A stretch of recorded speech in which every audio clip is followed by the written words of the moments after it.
네, 말씀 요한복음 12장 12절에서 19절입니다.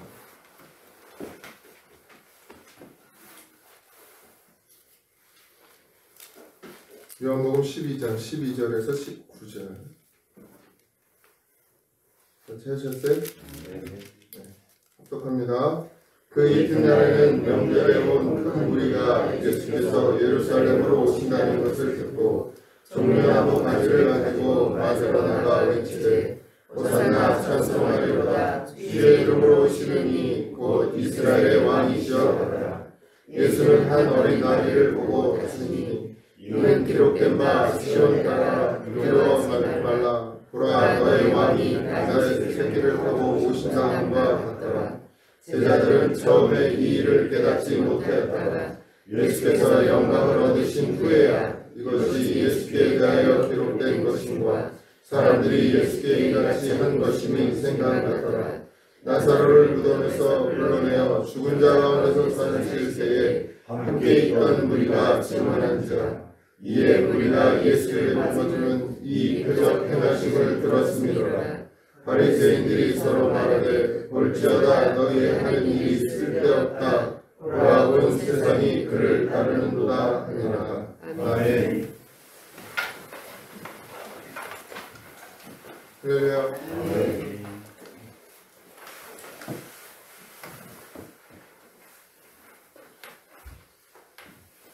예수님을 만나는 시점이 있잖아요. 우리가 이제 은혜 받았다 그러기도 하고, 근데 다 이제 간증을 들어보면 비슷해요. 처음 예수님 만나는 그 시점을 보면 그 현상, 누구는 영상 필름처럼 막 옛날 죄가 다 보였다고 하기도 하고, 누구는 막 한없이 눈물을 흘렸다고 하고, 어쨌든 저도 그런 이제 시기가 있었는데, 그때는 그게 진짜 믿음인 줄 알았거든요. 지금 이제 시간이 흘러서 보면 그게 다 순서가 있어요, 그죠? 그렇게 해서 열심을 내고 또 그 열심이 나를 바리새인을 만들고, 그래서 거기서 완전히 또 무너져서 나는 아무것도 아니구나라는 걸 깨닫고, 그래서 진짜 더 깊이 예수를 만나게 되고, 그렇지만 또 여전히 우리는 또 죄 가운데 있죠. 그런 시간들 이렇게 쭉 지나고 온 시간들을 보면, 근데 감사한 건 제가 어쨌든 목회자가 되겠다고 신학대학을 가서 청년 시절을 사역하며 봉사하며 보냈기 때문에 지금 여기 남아 있잖아요. 그 청년 시절에 중요한 게 사역자, 그러니까 목회자.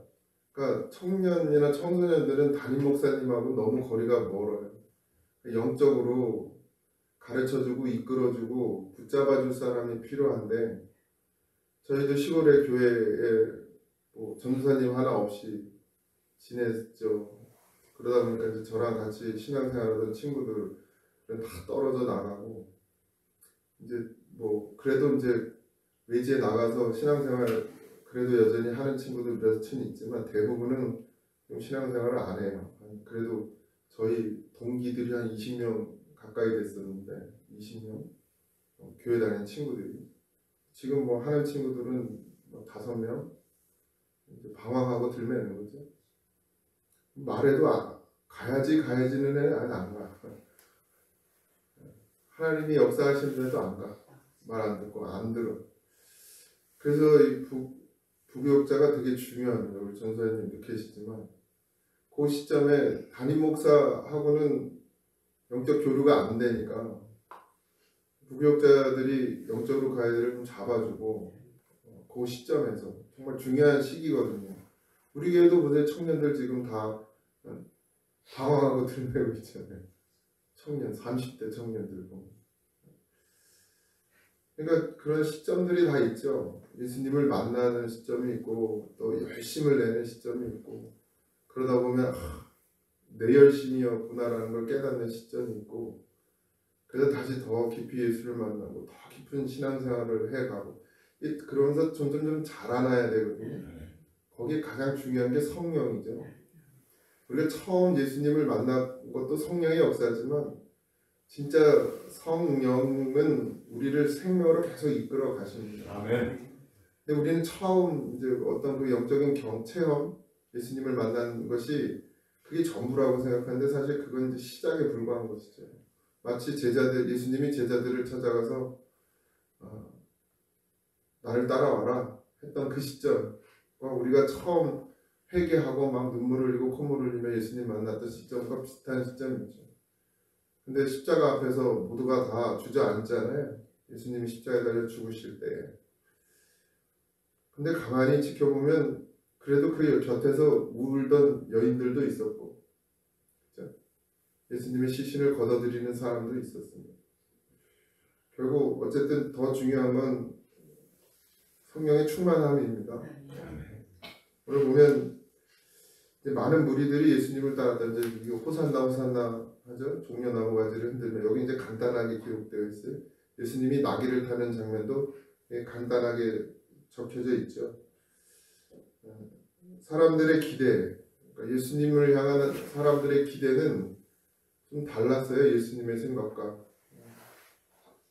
우리가 예수님하고 제대로 만나지 못하고 우리가 하나님하고 제대로 연결이 되지 않는 이유는 우리가 예수님을 바라보는 시선과 예수님이 우리를 향한 뜻이 다르기 때문이에요.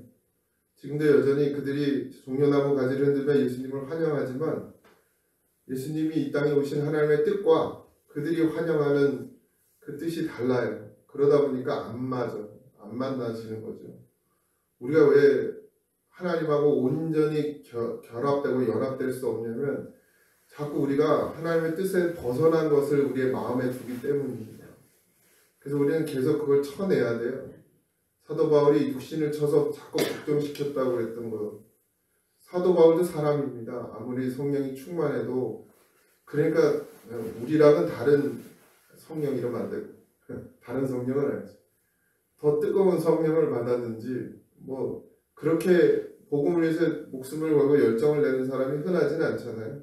그래서 여전히 있긴 하죠. 지금도 보이지 않는 곳에서 복음을 위해 사는 사람들이 꽤 있죠. 그렇지만 그 여정이 쉽지는 않았을 것입니다. 그리고 왜 그런 기도가 되지 않았겠어요? 물질의 어려움을 당하고 육신의 고통을 당할 때 바울은 진짜 기도하면 사람이 낫잖아요. 낫기도 하고. 그러니까 자기가 자기를 위해서 기도할 수도 있고 그 물질의 어려움을 겪을 때도 해결해 달라고 기도할 수 있지만 하나님의 뜻이 거기에 있지 않다는 걸 바울은 분명히 알아요.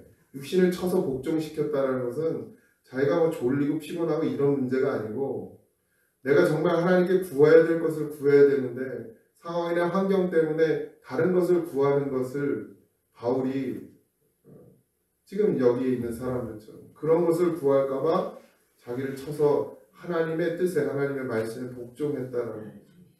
우리도 살면서 정말 왜 없겠어요?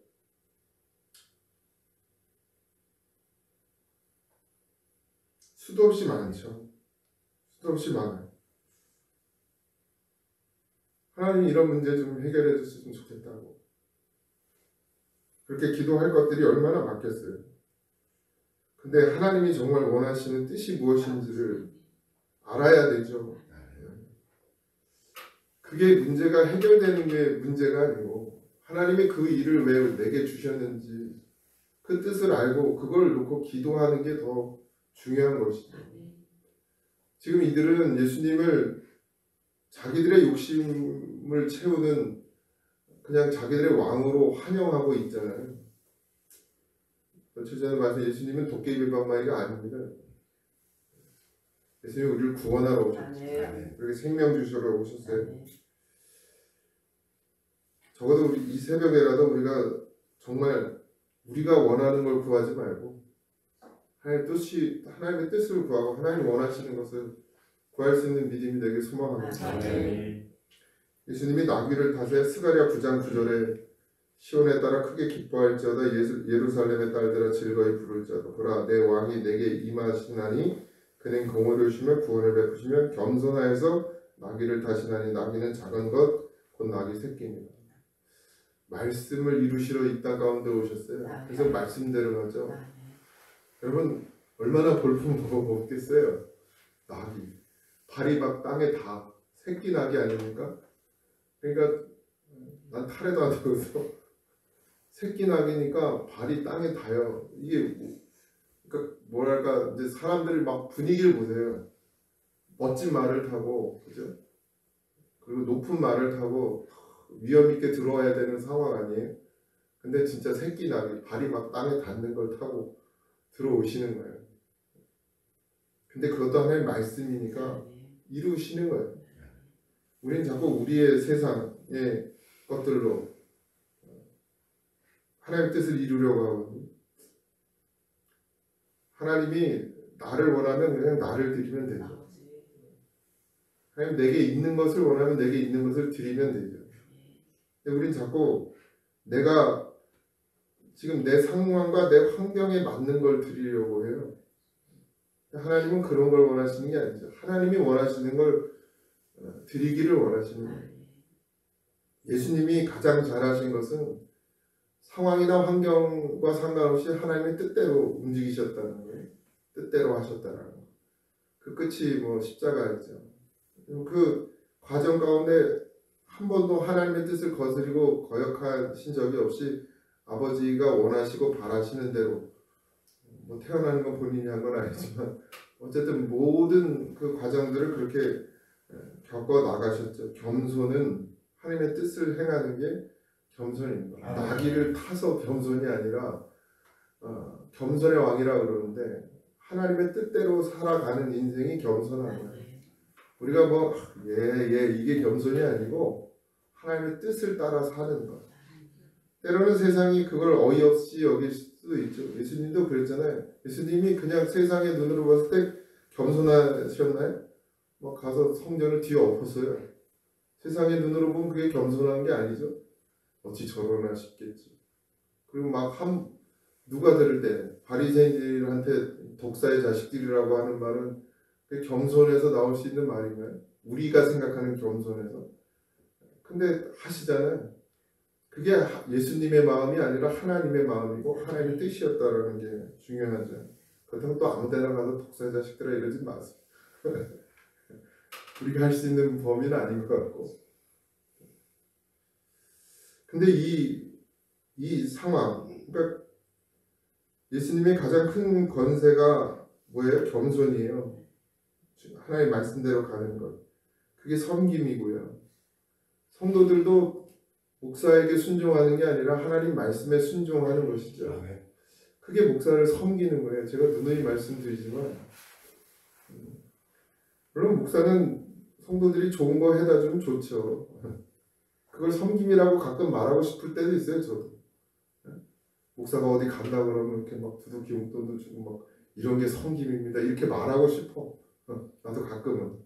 근데 진짜 섬김은 그게 아니에요. 목사자의 입에서 나오는 말씀이 그 뭘 잘 분별하세요. 그렇지만 그래서 그 말씀이 하나님의 말씀으로 들려지고 그걸 따라가는 것, 그게 섬김이에요. 예수님도 그렇게 하셨고요. 교회 사역이나 가정의 삶이나 목회의 자리에서 겸손은 하나님의 뜻을 따라가는 것입니다. 부부지간에 왜 싸워요? 하나님께 순종하지 않기 때문에 싸우는 거예요. 결론은. 그러니까 서로 겸손하지 않다는 건 뭐예요? 하나님 말씀에 따라가지 않고 있다라는 것이죠. 그러니까 다투고 싸우게 되죠. 근데 제자들이 이걸 나중에 알게 됐어요. 언제? 성령 받은 후에. 예수님이 왜 그러셨는지. 십자가도 이해할 수 없었죠. 십자가의 죽으심도. 그냥 슬펐지. 인간적으로 슬펐죠. 그렇지만 그게 그냥 인간적으로 슬퍼할 일이 아니라 우리가 거기서 무엇을 찾아야 되는지 무엇을 발견해야 되는지 우리가 무엇을 쫓아야 되는지 성령이 그들에게 알게 하셨어요. 그래서 성령은 지혜의 영이죠. 성령 받은 후에야 깨달았습니다. 예수님의 십자가의 죽으심과 부활과 예수님의 그동안 자기들이 따라다니면서 봤던 모든 행적들이 다 이해가 되기 시작한 게 성령 받은 후에. 그러니까 제자들이 그 후에 어떻게 합니까? 죽음도 유익하며. 여러분, 우리가 아직도 예수님을 위해서 죽지 못하는 건 우리도 성령 받았다고 할 수 없어요. 그죠? 성령 받으면 진짜 뭐 성령이 종류가 있는지 잘 모르겠으나 진짜 성령을 받으면 주님과 함께 죽어요. 죽는 자리에도 갈 수 있는 믿음이 된다는 것이죠. 근데 그런 믿음이 어디 있냐고 있어요. 지금도 저기 어딘가에서는 예수님의 복음을 위해서 죽는 자들이 있어요. 아직도 복음 때문에 예수를 믿는 기독교를 핍박하고 예수 믿는 사람들을 죽이는 나라가 있습니다. 아직도. 근데 거기서 지금 죽어 나가고 있어요. 예수님 때문에, 믿음 때문에. 우린 너무 지금 편해서 문제예요. 예수님이 복을 줬는데 그게 복이 안 돼, 지금. 이 나라가 하나님으로 인해서 복을 받았는데 그 복이 안 돼요. 되려 더 신앙의 나태함과 게으름을 가지고 왔고 안일함을 가지고 왔고 주를 위해서 죽기보다 주가 나를 위해서 죽어주길 바라고 여전히 주님이 나를 위해서 죽어줘야 되고 그래서 내 인생이 좀 잘 돼야 되는 것으로 그렇게 바뀌어버렸어요. 근데 지금 이 시간에도 이 그리스도의 복음이 성령이 예수를 위해 죽게 만들고 예수님을 위해서 사는 그런 성도들이 여전히 지금도 있다라는 것이죠. 그래서 우리는 두려워해야 돼요. 하나님이 언제까지 우리의 이 게으름과 나태함과 안일함을 그냥 두고만 보고 계실지 그냥 촛대를 그냥 옮겨버리실지 아니 이미 옮겨지고 있는지 모를 일입니다. 교회가 카페가 됐잖아요. 지금 뭐 한 교회 그렇게 된 게 문제가 아니라 수많은 교회들이 문을 닫고 있어요. 그리고 또 한 곳에서는 정말 너무 의리아리하게 교회를 짓고 있고 이게 바람직한 현상이 아닙니다. 그 누가 깨어있느냐, 누가 깨닫느냐, 누가 아느냐, 누가 성령이냐 이제는 변명할 수도 없어요. 하나님 앞에 가서 우리가 예수님으로 살았고 예수님이 우리를 구원해 주셨고 부르셨고 지금 우리의 삶을 지금까지 인도해 주셨어요. 저의 짧은 삶도 보면. 근데 지금도 주를 위해서 살지 않는다면 우리가 어떻게 하나님 앞에 가서 뭐라고 변명할 수 있겠어요? 말로는 입으로는 다 나는 예수님 아니면 못 살았습니다라고 말하는데 근데 지금 나는 예수님을 사냐? 그렇지 않잖아요. 진짜 현실을 보세요. 난 여러분들 이렇게 막 이렇게 해주고 싶지만 잘한다 해주고 싶지만 그거 다 그렇게 속아가지고 나중에 하나님 앞에 가서 나 너 모른다는 소리 들으면 그거 내가 어떻게 감당해요 내가 그걸. 그래서 내가 그냥 진짜 실제적인 얘기를 해주고 현실을 말씀으로 전하고 욕을 먹더라도 그러다가 내가 하나님 나라 가야지. 아이고 저 깜짝 놀랐네.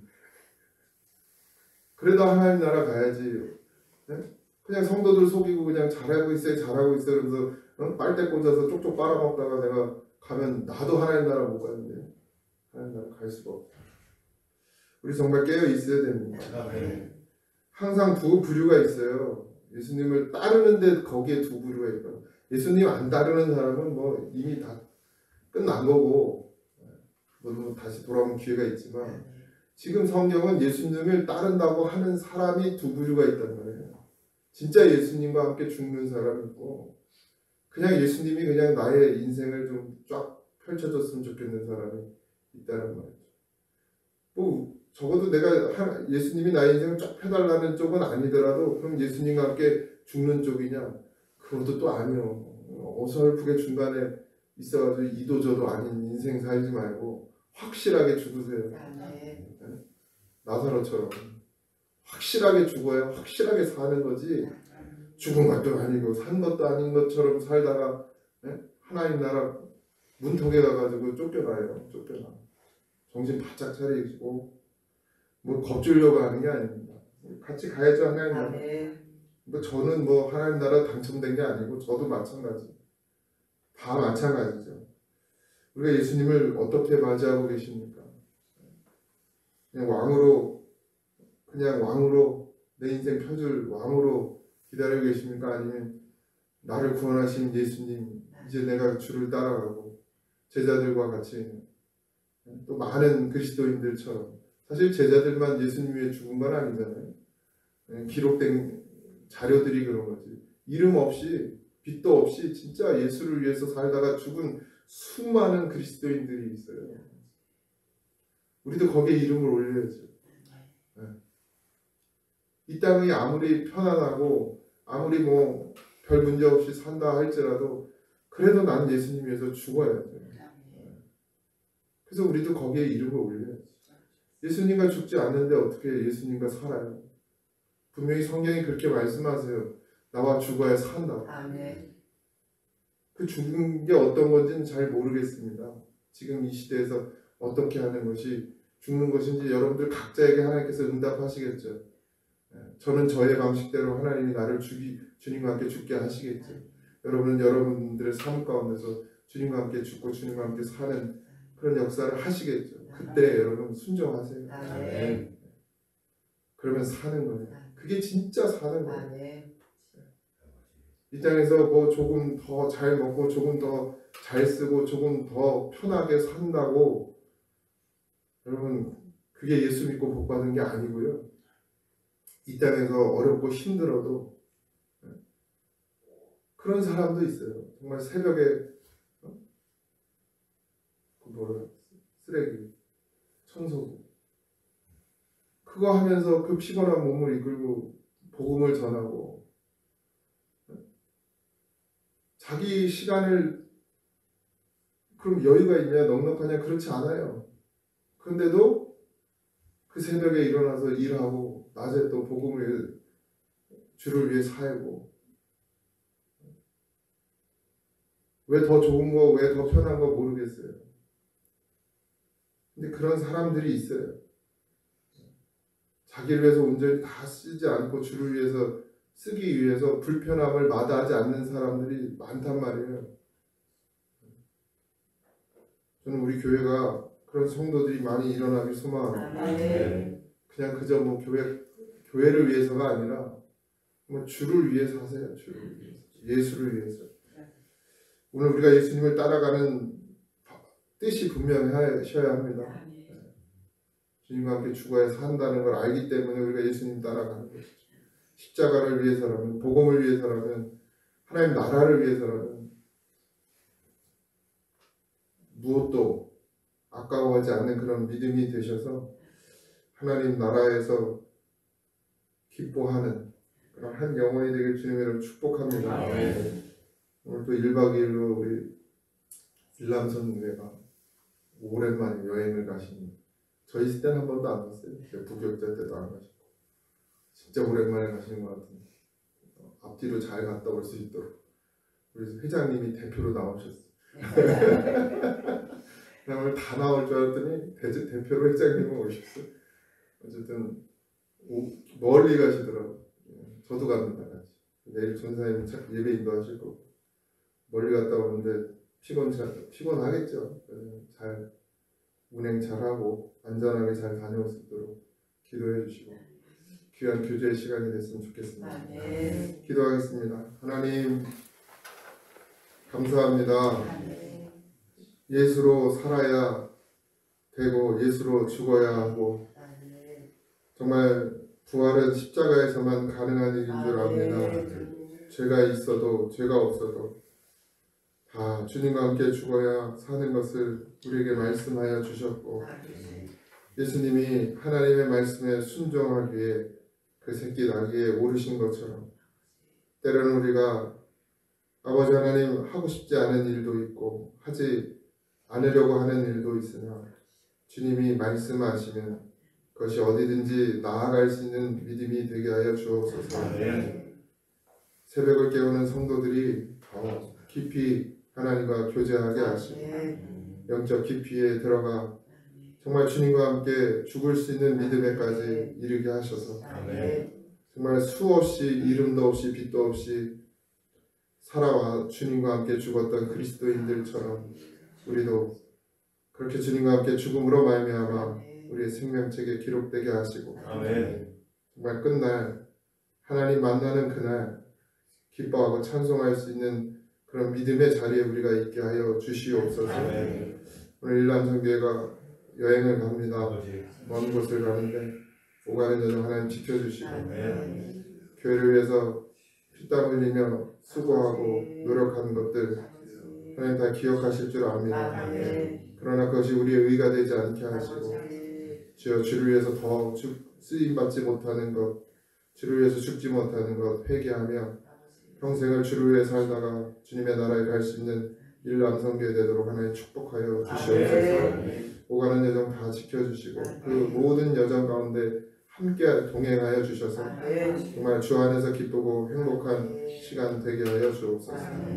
오늘 하루도 살아가시는 성도들의 그 삶을 주님께서 온전히 주장하여 주시고 늘 주님께서 우리와 함께 하시며 눈동자같이 지키심을 믿습니다. 주님의 손 꼭 잡고 살아가는 오늘 한 날이 되게 하여 주옵소서. 모든 것 감사하며 예수님의 이름으로 기도하옵나이다. 아멘. 하늘에 계신 우리 아버지여 이름이 거룩히 여김을 받으시오며 나라의 임하옵시며 뜻이 하늘에서 이루어진 것 같이 땅에서도 이루어지이다. 오늘날 우리에게 일용할 양식을 주옵시고 우리가 우리에게 죄진 자를 사하여 준 것 같이 우리 죄를 사하여 주옵시고 우리를 시험하게 하지 마옵시고 다만 악에서 구하옵소서. 내 나라와 권세와 영광이 아버지께 영원히 있사옵나이다.